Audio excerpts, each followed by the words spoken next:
Okay, hey guys. Um, my two media bias examples uh, are both articles. One is from the Huffington Post, and the other one is from Breitbart.com, and it's about the New York Times.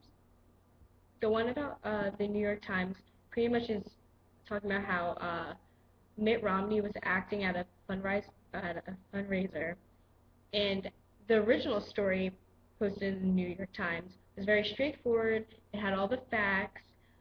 There weren't adjectives swaying to one side. It pretty much just stated what the reporter saw and exactly how the fundraiser went. The fact that um, Mitt Romney was like a little nervous and he was a little thrown off, but whatever.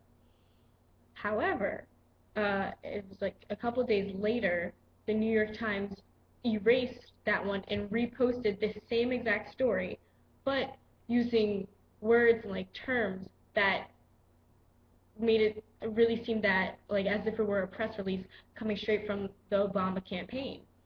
And so this just seemed biased because they actually took away their story, which only stated facts, and replaced it with words saying not elegantly stated, or before when they just said he was somewhat awkward, um, and they just really started to appeal to um, people's and readers and the audience for the Obama campaign.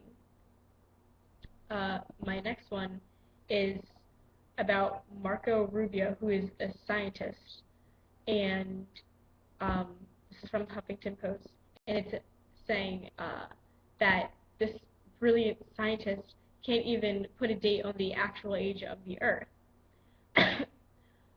Rubio is saying that it's one of the world's greatest mysteries. He's pretty much saying no one can pinpoint it. That you can pretty much go off of what the Bible says or what the scientist says, but overall, this article is really taking a stance against him because it's the words that they're using is saying that he danced around the question. Meanwhile, his answer to the question was saying, "I don't know, but this is what I believe."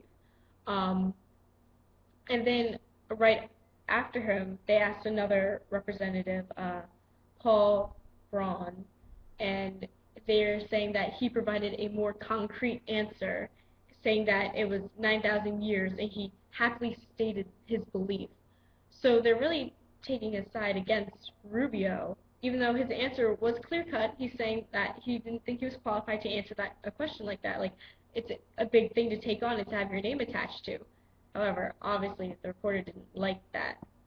Um, I'm saying that for my first media example, that it is uh, pretty much just propaganda bias, since the idea behind propaganda bias is to report a deliberate intention of making the case for a particular uh, story, and that's exactly what the new version of the article for the New York Times did.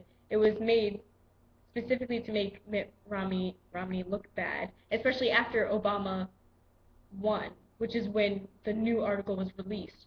So they were really just trying to get their audience all for Obama and yes, we picked the right president.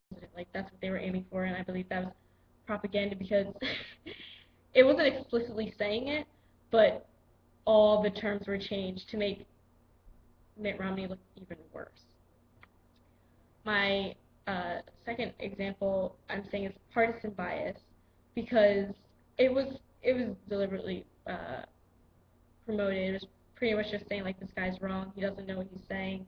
He's not sure of his answer, and um, it was showed the person just pretty much said took the other guy's side because obviously they looked like his answer more.